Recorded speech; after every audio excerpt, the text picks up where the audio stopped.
Hi. Hey, what's up, Lisa? Nothing much. Can you see me? I can see you. You can? Like, yes? Yes. Okay. Guys, I cannot, face. but, huh? This is much closer on my face than I thought it would be. I'm going to move my a little bit. So I can't see you, Oh, but, okay. yeah, no, but it's okay. It's okay. When the way it records, we will both be seen. I don't know why it does that, but sometimes it does that. So Yeah. I'll just give you the heads up, in case you made a face and I didn't respond to your expression, because I can't see you. How many fingers? Or I'd be like, is she looking at my nose? Why she keep looking at my nose? Yeah.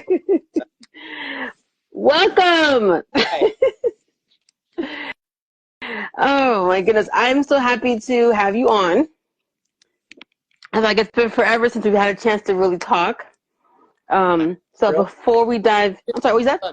This will be fun. Yes. So before we dive into it, I wanted to, and correct me if I'm wrong, kind of introduce everybody to Hudson, one of my freaking longtime online friends.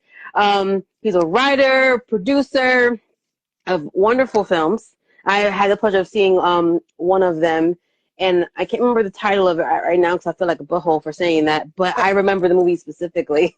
Like, it's like a kind of like a apocalyptic thing. Oh, sorry, go ahead. Yeah. So. Yeah. This World Alone was that movie that you saw, and thank you for watching. But yeah, we've known each other for a very long time. I think pretty much since I've been doing like writing stuff in online circles and stuff. So it's been fun following all the stuff that you're doing. Oh, thank you. Same here. And you recently got another movie in a film festival. Yes. So we made our second feature film. It's called Guacamole Yesterdays, and we're just now getting it out into the world. So we're going to be at Omaha Film Festival at the beginning of March. We're going to be at South Georgia Film Festival in March.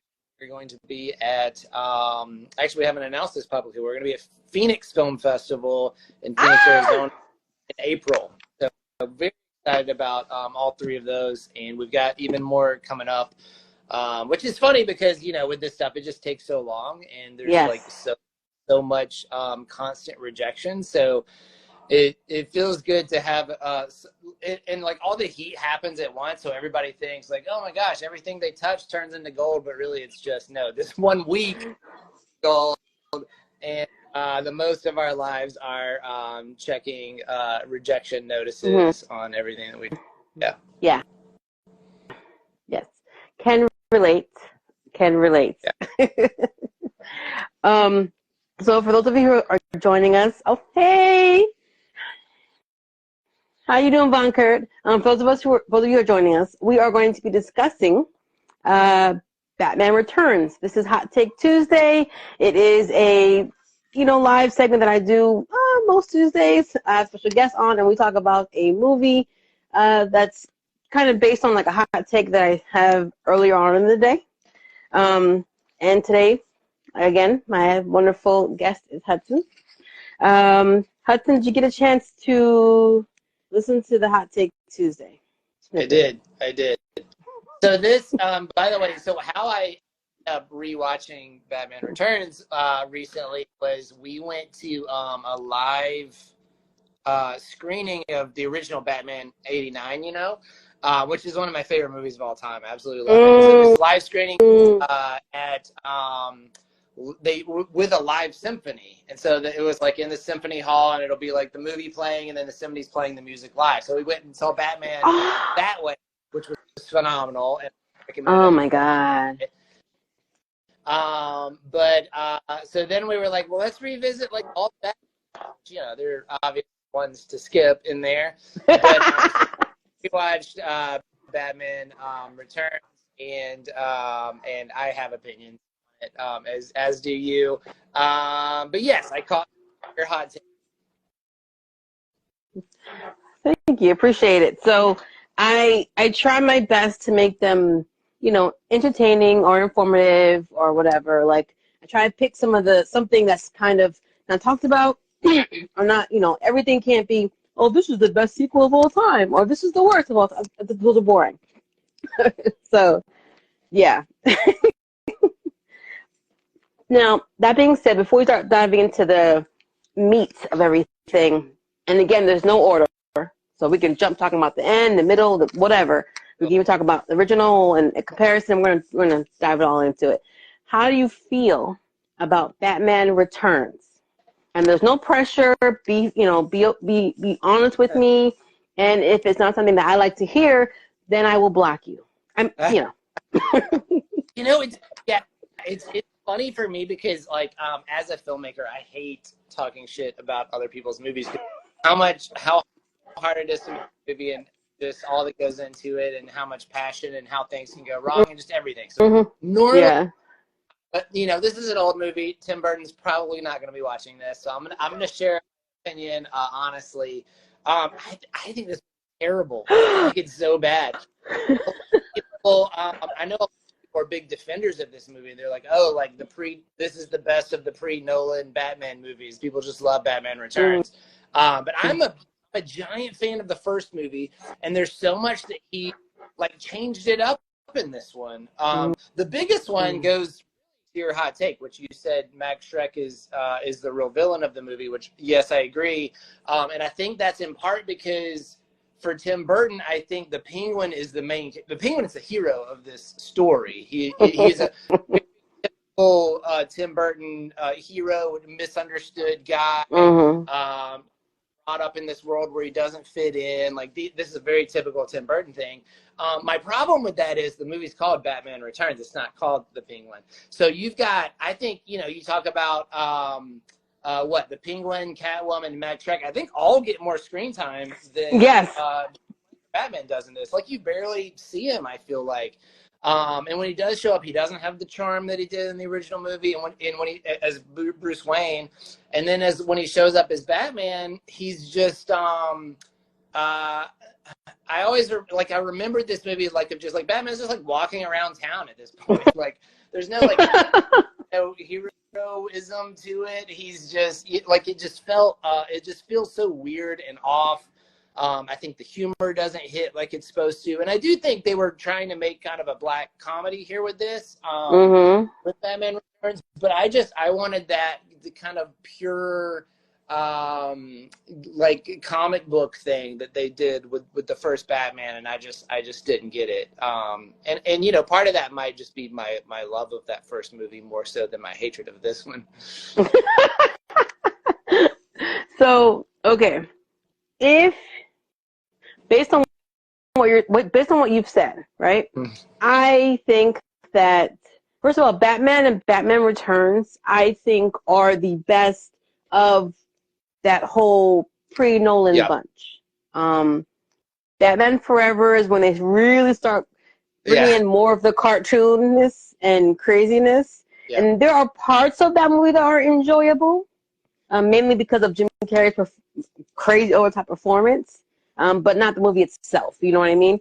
And then Batman and Robin, it's so it's so over the top terrible that it kind of comes back around the pendulum, and there's so much entertainment in watching how bad it is that it is better than Batman Forever to me for that reason. I haven't revisited those in a long time, and I mean, yes, I think Batman Returns is better than Batman Forever and Batman Robin, but that's a low bar. Oh no! Trust me, it's an easy bar to beat. That's basically what I'm saying. Like I haven't. Batman Forever is the one that I've revisited the least, the absolute least. Yeah. Von Kurt agrees with you. He said that the Penguin character was more interesting. Yeah.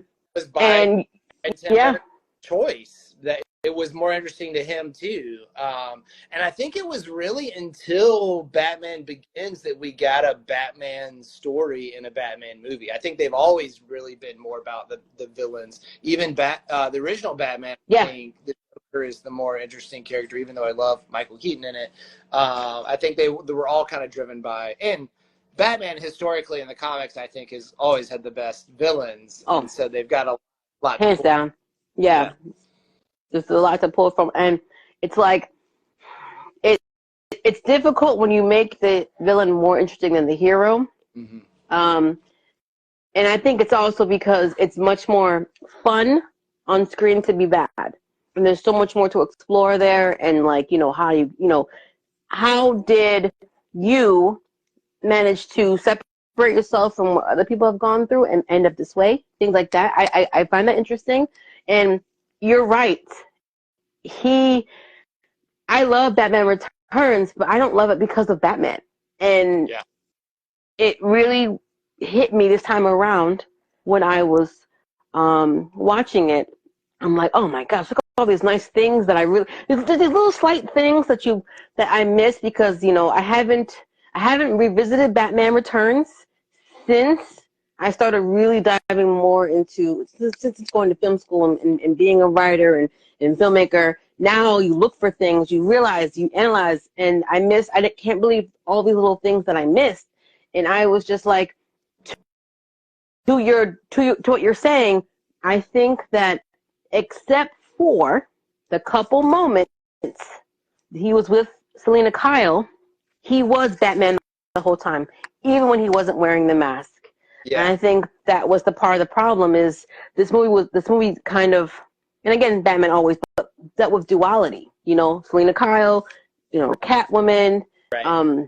Even like the mask that the mayor, not the mayor, Max Shrek, whatever, the mask that he wears to the public and what he is, and even Penguin, who we know to be a monster, we see him adopting that mask to the public and hiding who he is and his inner, like dark, tedious plan. So I don't get that duality from Batman in this. Yeah, there's actually a great scene in this where they go to the what do you call masquerade ball. And the only two characters not wearing masks are Batman and Catwoman because there's themselves are the mask. The mask. Really clever take on that. And there's tons of clever stuff in this, and bits and pieces really wonderful in it. Of things like that. I think the whole, and Michelle Pfeiffer is phenomenal. All the actors are phenomenal in this. Michelle Pfeiffer is amazing. The Catwoman story is really great in this. And she might be my favorite part of this, actually. Oh, she is. Yeah. But, she absolutely is for me. Yeah. Also, like, Batman's attraction to her and his willingness to, like, be open to her and, like, not seeing the red flags from this clearly crazy a lot that just doesn't make sense character-wise. Man, anybody from this generation watching will be like, oh, she's toxic. And she is. And it's funny you should say that because I was thinking that. I was like, okay, blonde bombshell, the darkness, the mysterious, like, I get why that attracts him. Right. Now, like you said, on the flip side, though, my dude, you deal with criminals for a living. You ain't seen none of the red flags? Right, yeah. But I will say that, talking about, like, the villains are more interesting. I think what I loved about the original Batman and what Nolan has really been able to tap into is that Batman is a fascinating character on his.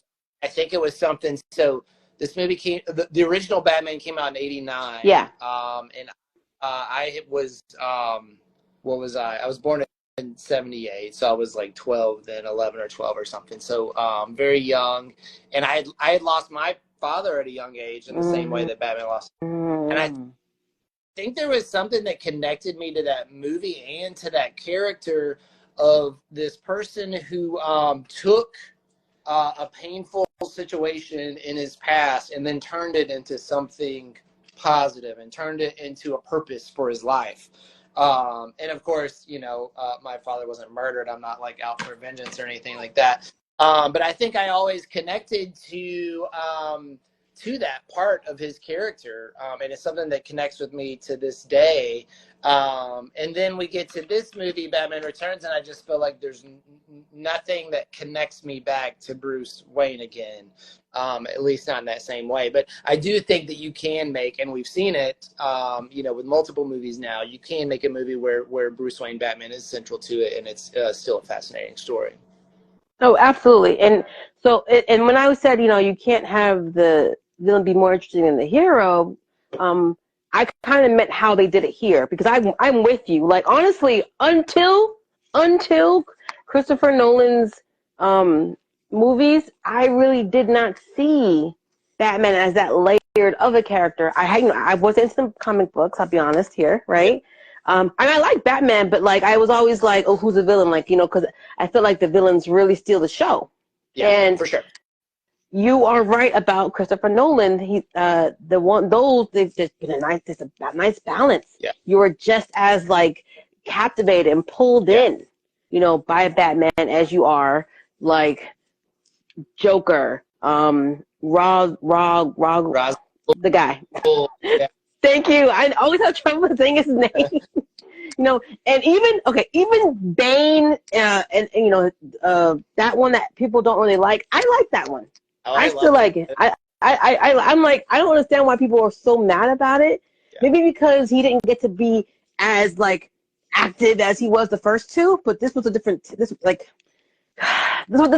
different journey for Batman. This was a different journey, but yeah. Paying off like a 3-part arc through these 3 movies with. I think that's why I loved it so much, because again, I'm tracking with Batman through these 3 movies. Yes, absolutely. Hi, Marley. And was it good, though? Pod said Bane broke Bruce's back. Yeah, true. Yes, very true. For those just coming on, we are discussing breaking down Batman Returns with Michael Keaton, Michelle Pfeiffer, and everyone else. But because it's Batman, we are kind of jumping on other ones. So Feel free to join in with your comments and questions. But that being said, I enjoyed that 3-arc series. I thought that it was very strong and good. And I know that Heath Ledger's death kind of probably like affected how some of the things in the third one, but I still think they recovered well. Let's see.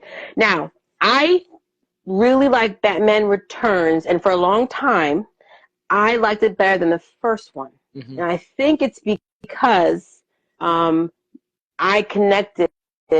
I loved watching the wild craziness of Catwoman, Selena Kyle, Penguin, like all of the circus. Like there was just so much that kind of caught my eye. I love the first one too. I like it. I think I preferred the Batman Returns one because of all of that. And the reason why I love the second one is part of the reason why you don't like the second one, because they overshadow him. So it makes so much sense. It makes so much sense. And was a good buzz. Oh, go ahead. Yeah, look, there's a version of Batman Returns, because I do, like, if I watch something like Edward Scissorhands, like I get the outsider viewpoint and I connect with it. And you watch, Batman Returns is a lot harder to connect to Penguin, disgusting kind of character, but Selena Kyle a little bit more in that. And I think you're right. Mag Strike's the actual bad guy in it, and these other two are just people who are just outsiders. And I think that is what it was for him, is that they were the heroes of the story. And so yes, I have all kinds of problems with that. If I can look at it as this isn't a Batman movie and it is just a Penguin movie, or it's just a Catwoman movie, then I might look at it a little different and appreciate it a little different. But purely from a Batman standpoint, I'm like, this is not my Batman, kind of thing. Not my Batman. Yeah, I gotcha. Was it good though, Pod? They say one of the best Batman movies, and Michelle is the best Catwoman in my book. How do you feel about that statement? Hudson, and I will give you my answer. Again, that's a pretty low bar. What do we have? The cat that I never saw. Anne Hathaway was great. Nolan movies, but a very different thing.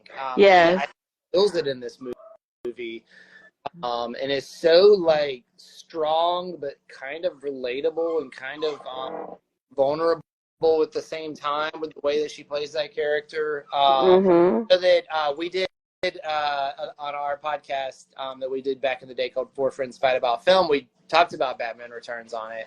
I can't remember which episode it was, but the other guy said that like Catwoman was very much like a sexual awakening for them in this movie, of like being, middle schooler, seeing a woman in this way. I don't have that experience with this movie personally, but it is how like sexual this movie is, and like so much innuendo, and all the characters are just. All right. So yeah. I'm so glad you brought that up. Also, thanks, Monica. I see you. I was born in '83. Okay. So this movie was like I was 7. No, yeah. 9 when this one came out. And I had already watched the first one. And it's like, I guess I still had a lot of innocence. So my mind registered these things, but it didn't like hit me. Like I saw like, oh, she's, I saw that, oh, I think he wants her. And this and that. But it still wasn't, in my mind, I wasn't like, you know what I mean? Yeah. So I go and I watch it now, and I've seen it before, but like, I haven't seen it in this stage of my life. And I'm watching it and I'm like, oh. And there was a line that he said, and it's not a cuss word or anything, but which people, I'm not here to police what you say, but I hopefully this doesn't offend you. I'm not trying to offend you, Hudson, but when he walks into his like whatever room or whatever, and she's lying on the bed, and he says, "Just the pussy I was looking for." I lost it. I was like, how did they slip that in? I know. I was like, oh, so you're telling me how they, they played on a lot of stuff. I'm like, oh yeah, they took full advantage of Cat in here. Oh my gosh. And that's why I say I do think that they were making dark comedy, and it's this trying to get away with a lot in there. And I think the audience, both kids, and I think I was trying to read up a little before, like sponsors like McDonald's was upset. They're like, oh my God, we're putting this on cups, and you guys.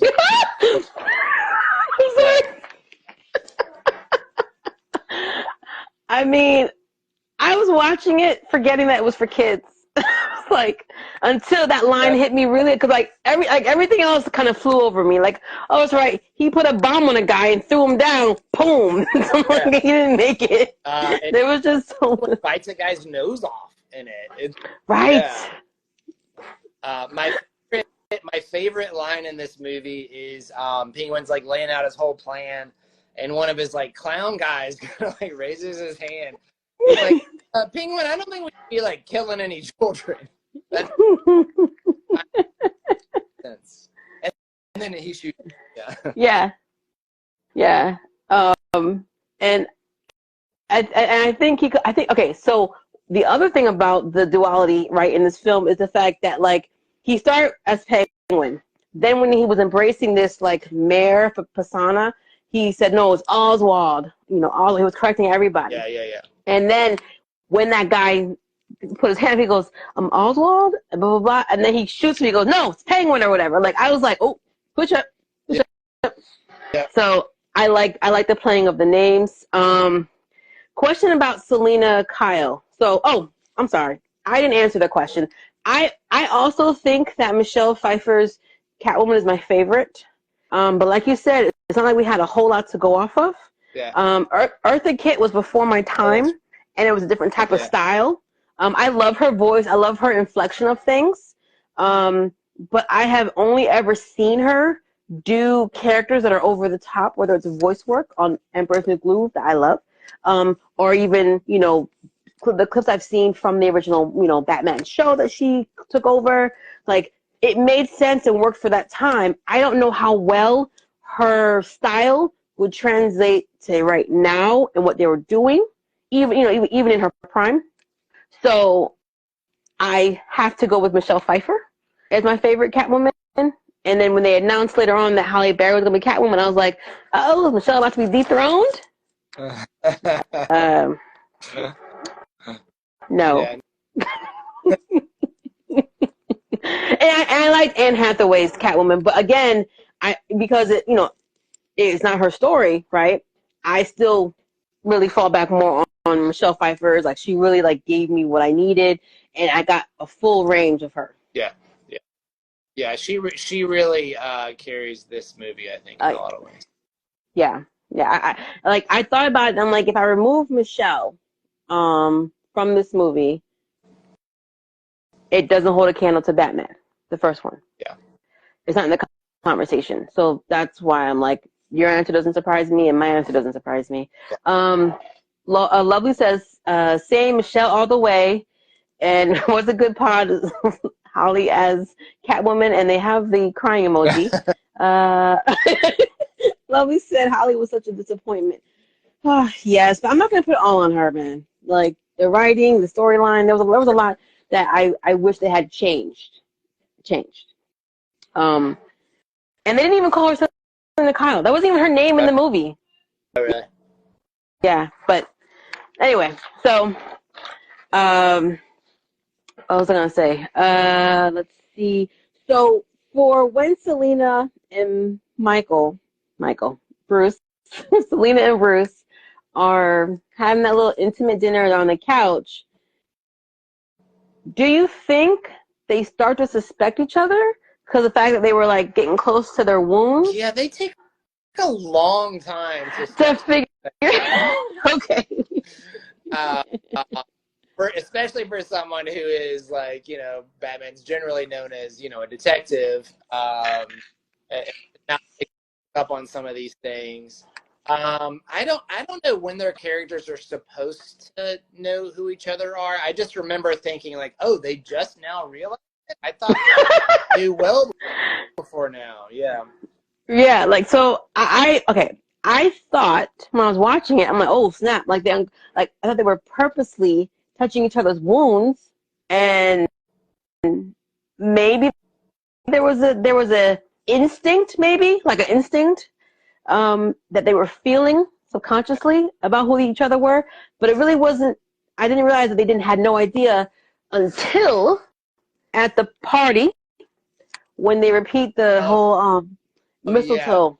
Yeah. Oh, that's a nice callback line, and I was like, and they said each other's, yeah. I thought that same thing. I was like, oh, this is brilliant. And I love when you do that thing. I mean, so much of great storytelling, I think, is, set up and payoff. Mm-hmm. So just set the on and then him repeating it back and oh, wait, I shouldn't have said that. Yeah. I thought that was brilliant. I love that moment.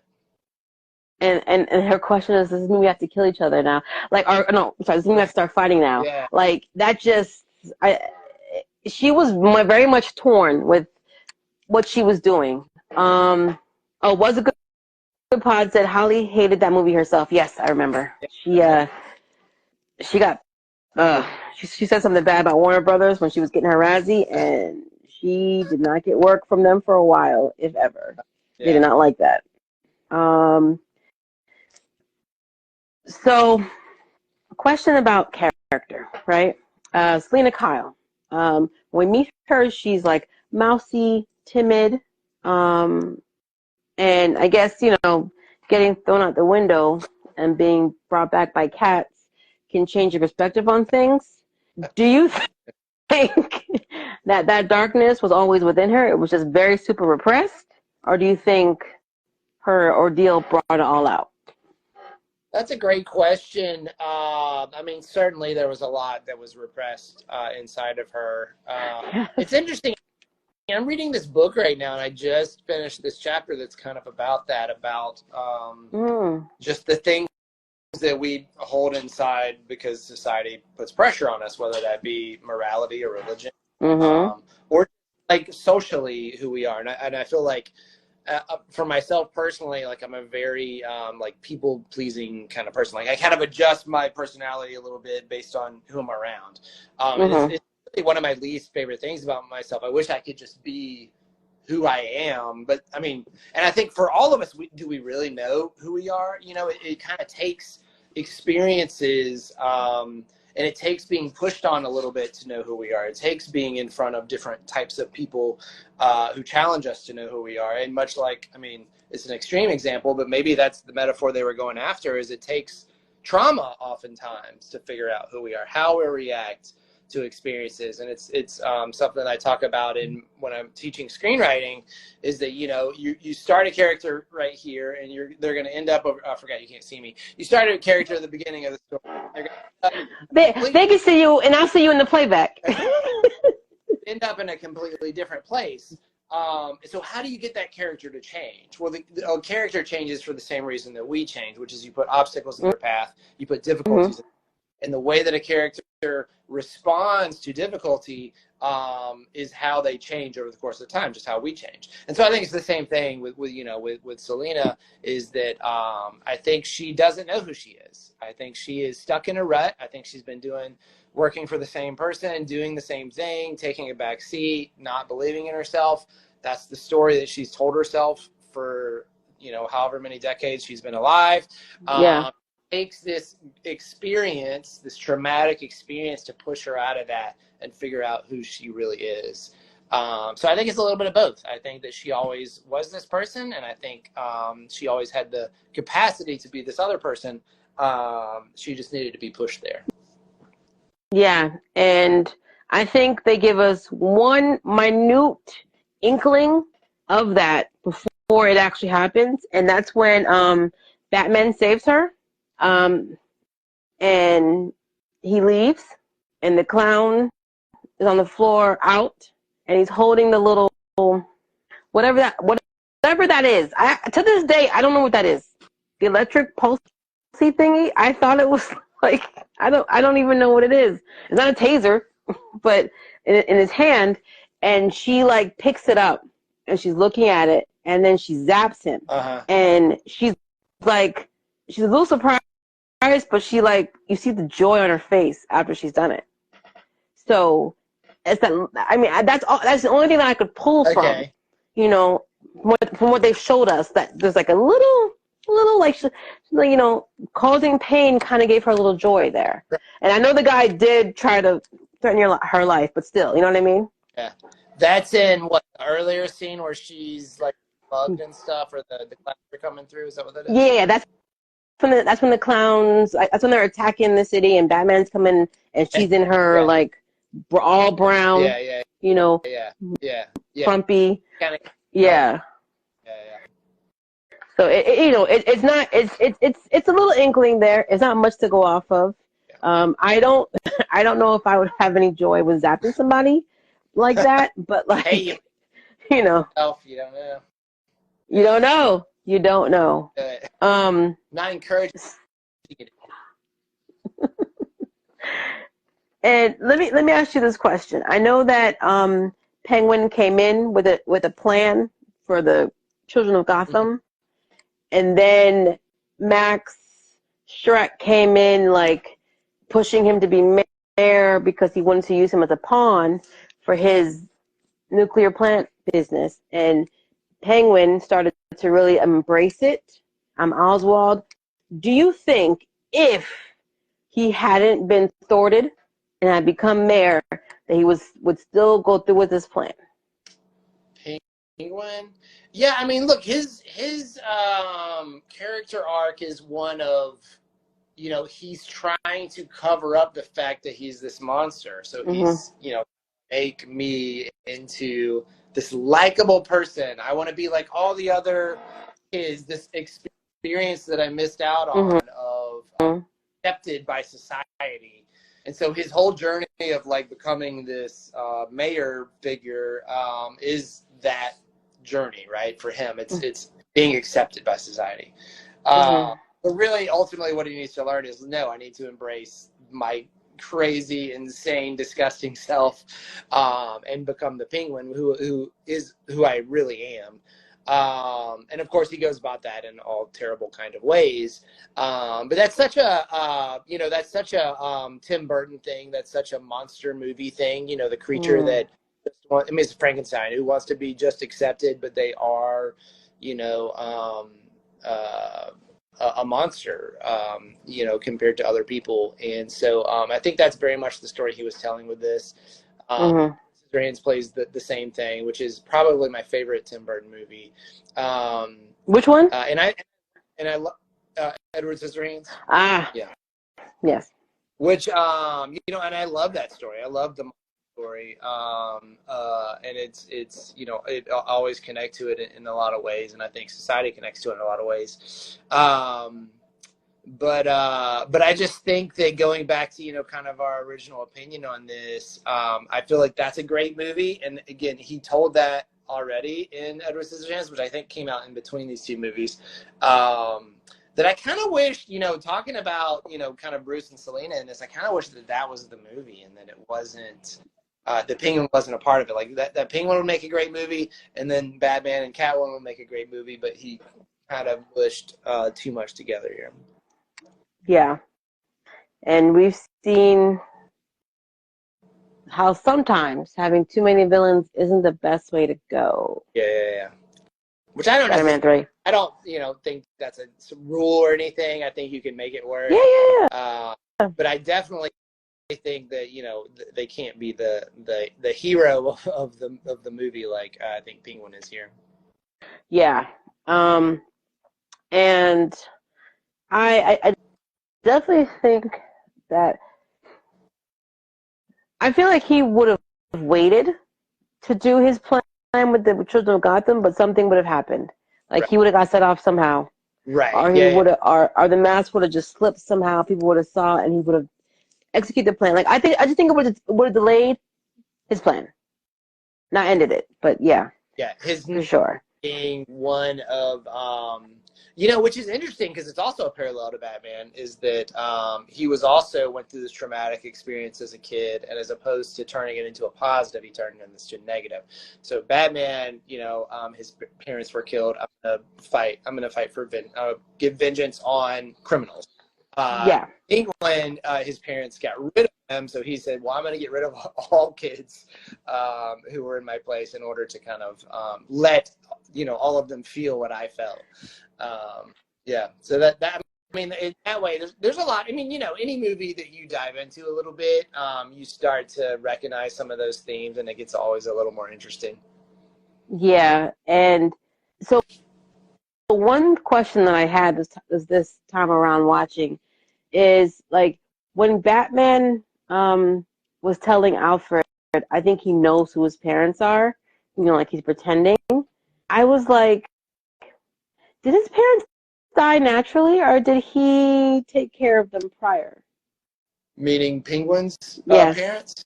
Yes. I don't know. I don't remember that part clearly. No. They never said no. They never said anything or alluded anything. This is my canon, my head. Like, he's been watching under the surface for so long, and Batman saying, "I think he knows who his parents are." I'm like, his nature, especially when you talk about being a monster. Like maybe when he got a little older, he took care of his parents.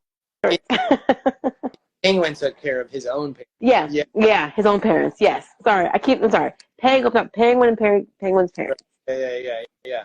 I don't know. I mean, that's certainly possible. I can't. I wish I remembered more details around that. Oh, no, don't worry. They didn't.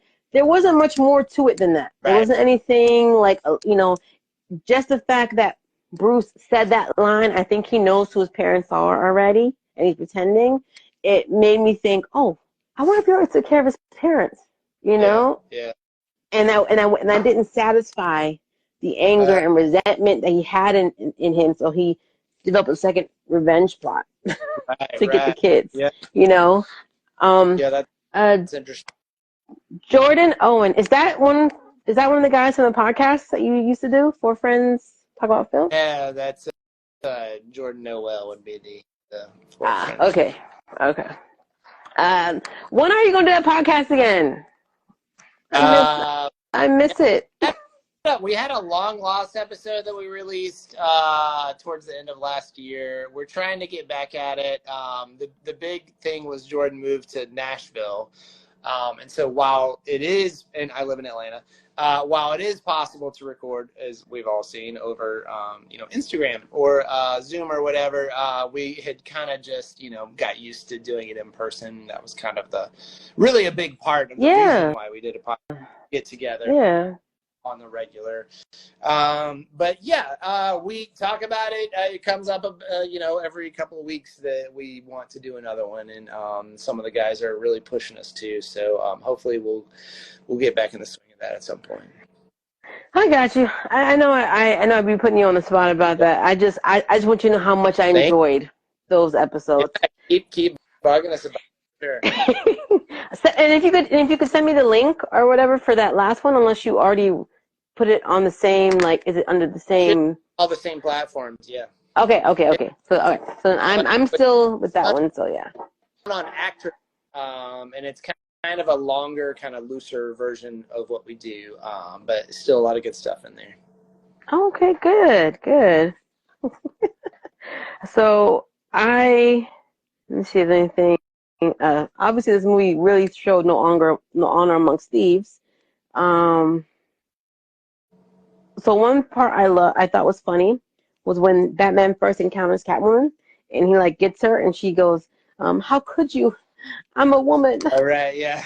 And then he goes, and she hits him and gets him, and she goes, "As I was saying, I'm a woman and can't be taken advantage of." And I'm just like that. Like I always thought that was one of those lines that kind of stood out to me. I thought that was hilarious, and I just thought like just the way she did it, the way she like made fun of the damsel in distress thing when she was calling it out for the lady, and then she turned and she used it to her advantage to kind of like get over. I was like, man. The duality of that is so great. Both, I mean, that character, how it was written in performance too. How well she pulls off both sides of that. Yeah.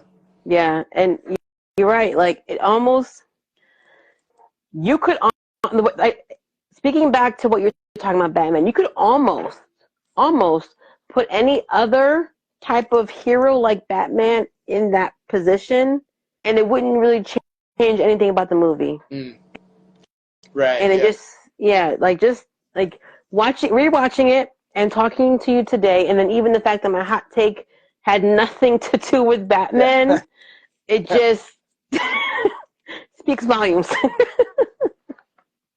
So, I did a poll. I saw your answer. Yeah. I usually do it on Instagram and YouTube. I did YouTube very late, so like not a lot of people have seen that one yet. But I basically said like, who is the best Batman? And I know that there have been like 13 Batmans. And I said on screen, so I wasn't counting animated. Right. And I know there's been like 13 or whatever Batmans, and I was like, okay, the poll doesn't allow me to do 13 choices, so I'm like, let's just be real on what the real choice on the real main choices. Like, let's not front, okay? Nobody. I love George Clooney, but no one is fighting to make him the best Batman. So let's relax. So I had Michael Keaton, Christian Bale, Ben Affleck, and Robert Pattinson.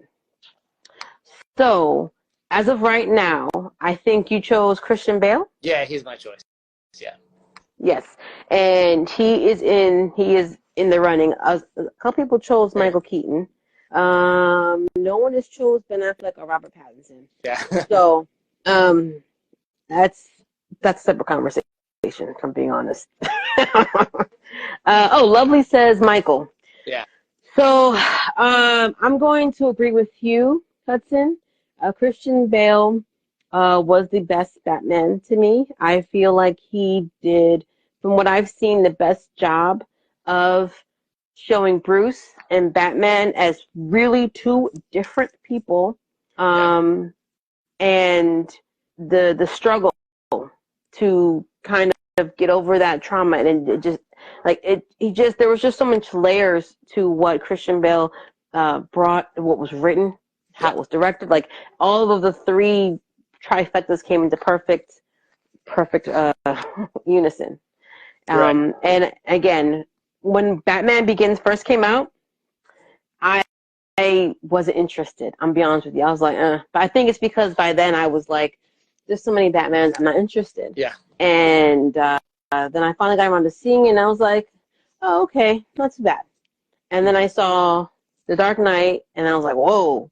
And then I went back to Batman Begins, and I was like, more appreciative of it. I was like, it's just one of those things where like I wasn't as happy with it initially, but then rewatching it and really like taking it, I'm like, oh, this is so much better than I thought. Like, I must have been really just annoyed with Batman for me to be so flippant of it the first time around. Okay, yeah.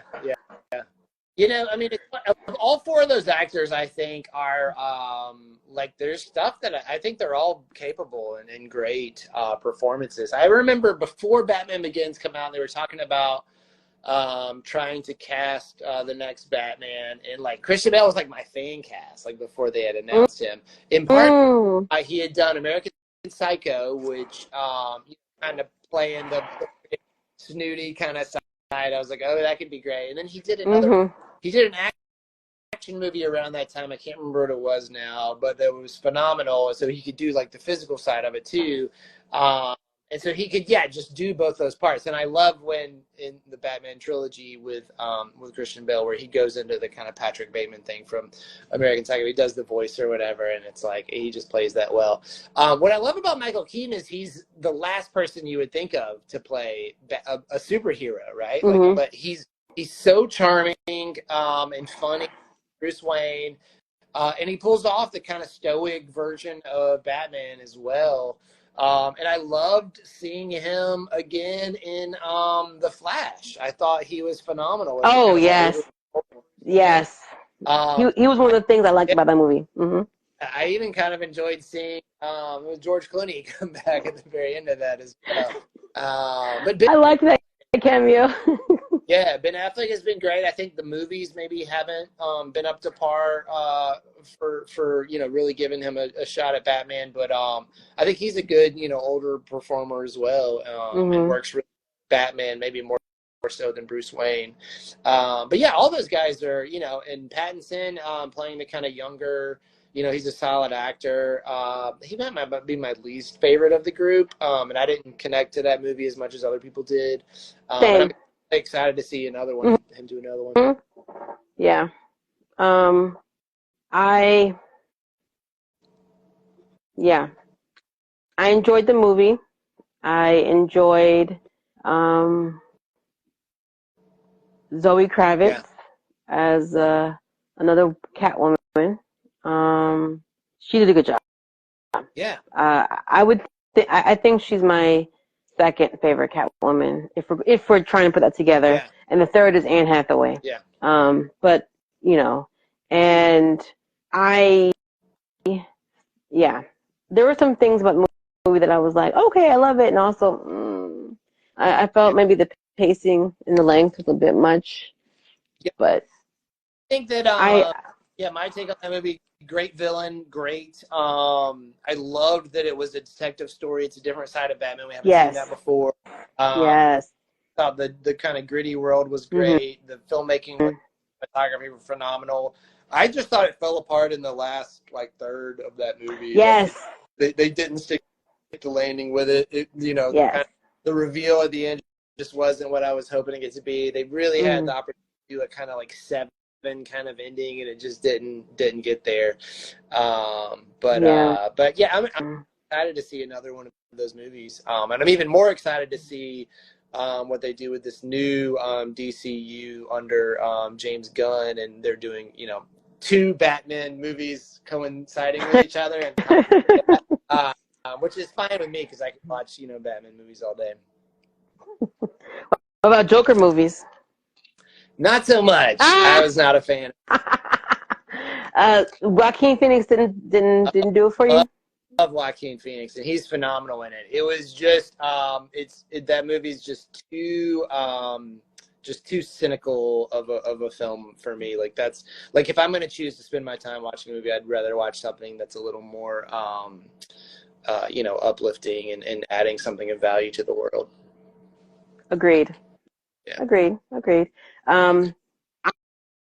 I agreed about like spending more of my time in movies that do that. Like I've seen especially Oscar bait movies that like I'm like, oh, that looks so interesting, but I already know that I have to be in a certain mindset to watch it in a certain mood. Yeah. So it takes me longer to get to them because I'm like, that mood is not today. But I don't know how I feel about a sequel to that one where it's going to be a musical with Lady Gaga. I don't know. We'll see. I mean, I don't know. I imagine I'll watch it. I'm gonna watch it. I just don't know how I'm gonna feel about it because it's already a change in tone. Right. You slap musical on, it's automatically a change in tone. Yeah, which that's promising for me. I'm excited about that. Well, good. No. That'll bring the levity that you were talking about. So I think we talked about the best Selena, the best Batman. We talked about the best Batman like collection, which as of right now is Christian Bale's. Yeah. Christopher Nolan. I can't imagine that ever actually being topped either. Yeah, it would take a lot. I mean, there was just so much with that. All right, there's one line that I'm going to quote from Penguin. Well, it's like a couple sentences, but it was like I didn't even realize that he had basically proposed to Catwoman. He had given her a ring. It just flew over me. I was like, yeah, how did I miss that? Yeah. And she's like, you know, I wouldn't touch you to scratch you. And he goes, you lousy minx, I ought to have you spayed. You sent out all the signals. I don't like you anymore. And then he sent her up in the thing. But it was so funny. I don't know, all those lines literally felt like comic book lines. Like I mean, I enjoyed it. I loved it. And it it just really, I kind of was on his side a little bit. I was like, I know you shouldn't victim blame, but Catwoman, you were sending out a lot of mixed signals. I'm just gonna be honest with you. You was really putting it out there. I'm just being honest. And most it was about her feeling herself and her new, like, you know, image of herself and her new personality. Like you know, like she was feeling herself out. It was more about that than her giving him signals. But like, you know. Well, and also, he picked up signals from there, like another girl that he worked with that he's like hitting on like crazy. You know. Yeah. Oh, he was a horn dog. Oh my god. Yeah. So, any last thoughts? Danny Elfman score. Yeah. I mean, look, production gorgeous to look at. The score's phenomenal. Actors are.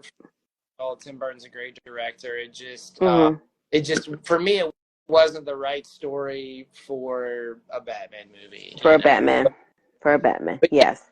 I don't think it's as gorgeous as the first one.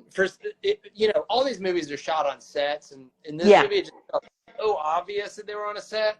Whereas the first one, it feels bigger. It just felt like a bigger world, and I don't know what it is exactly that they did differently. But so even though, all the production design, makeup, everything, costumes are phenomenal in this one, I still will always prefer the first one. I agree with you about it seeming more bigger and grander in the first one for sure. It was a little bit more obvious to me that this was a set. Like, the most I felt like the first one was a set was at the end when he is like crashes his car or whatever and is going up the tower. That's the most it ever felt like a set to me, and that was basically what most of this was. Right. You know, so I will definitely agree with you on that. Off topic side note, because you mentioned Edward Scissorhands, one of my favorite Tim Burton films is actually Sleepy Hollow. Oh yeah, I love Sleepy Hollow. I love Sleepy Hollow. I love it, and that one, like, And that was one of those ones where like clearly it's a set, but it's just so it's set up so beautifully, and it's just so rich with production design that like I like it. Yeah. No, I agree. No, I'm a defender of that movie. I think a lot of people kind of crap on it, but yeah, I think it's beautiful kind of story of like kind of a love story, and like the dark humor in it with all the crazy amounts of blood and everything. It's like Tim Burton in his element, and I think in part because I think it was R-rated. I'd have to go, but I think that like he needs that kind of space to really like be himself and let his voice be heard. But yeah, great casting there too. Yeah, I love that movie. Yeah. And I'm a giant Tim Burton fan, and I just think that I'm tired of him doing existing IP. Like they just announced something else that he's doing. I can't remember what it is. But I just want to see him do something original again and like his own idea, his own stories, because it's just been constant him adapting things, you know. Well, that might have also been what he's able to get made. Yeah. So it might not be all in his doing, but I'm with you. Like I like it when he has that space, that fluidity to do what he wants with the story, to infuse himself, his elements, and carves it. It makes it so much better. So, but on that note, I want to thank you again for coming on. This was as I expected. This was an awesome conversation. I love doing these, and I'm very happy that you came on. Thank you so much, everyone. Go follow Hudson. Be a part, and I will see you again on this. I'll keep track of everything. Love you guys. Thank you all for joining and for being a part. And we'll check you guys next week for another Hot Take Tuesday.